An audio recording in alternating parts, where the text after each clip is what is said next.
Hi, I'm Dr. Adam Millman. Thank you for watching. This beautiful tree behind me at our house in Las Vegas, Nevada, is a symbol that the springtime is around the corner, that the more difficult weather of the winter is coming to an end and will be quickly be replaced by more comfortable weather of the spring. And it's a wonderful symbol and metaphor for our lives, because the springtime for the farmer is the time of opportunity. The springtime is when the farmer plants what he will eventually harvest in the fall. And he has a limited number of springtimes. So too we in our own lives have a limited number of springtimes.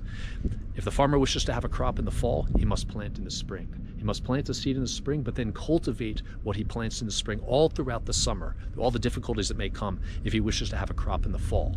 And in the fall is when he reaps what he has sown.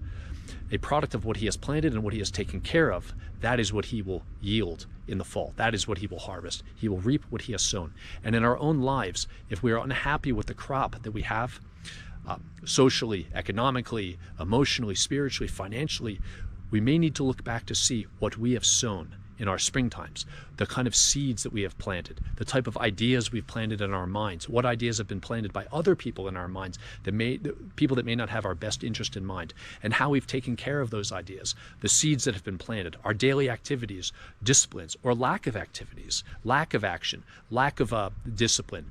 And then that could be the reason for why our crop is not the crop that we want to have. When we harvest on a yearly basis, we look at what we have and we're unhappy with it, we may need to look back and see what we are sowing in our lives.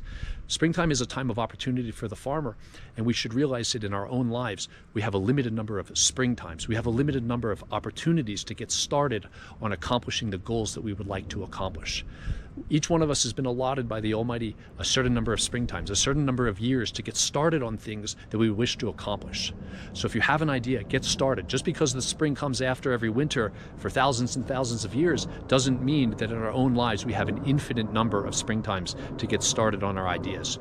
Because the number of springtimes are limited, because our years of opportunity are limited, let's not procrastinate. I deal with many difficult physical diseases in my clinical practice in internal medicine, but one of the most deadly diseases that I deal with is procrastination.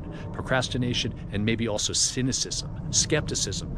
We should get started. If we have an idea, let's not assume that the springtimes will go on forever, that the years of opportunity will go on forever. Let's get started on the things that we want to accomplish, so that when the next fall comes around, we won't be trying to explain to ourselves why it didn't turn out the way we wanted. Let's get started on the ideas today. Springtime is here. Use it symbolically as an opportunity to get started on things that you want to get started. The farmer wishes to have a crop in the fall, he must plant in the spring. If we want to have a better life, we need to perhaps plant better and cultivate better so that our yield is better when fall comes around. Limited number of springtimes, my friends, to get started. Let's get started today. Don't let the years pass you by. Get started today. Thank you very much for watching.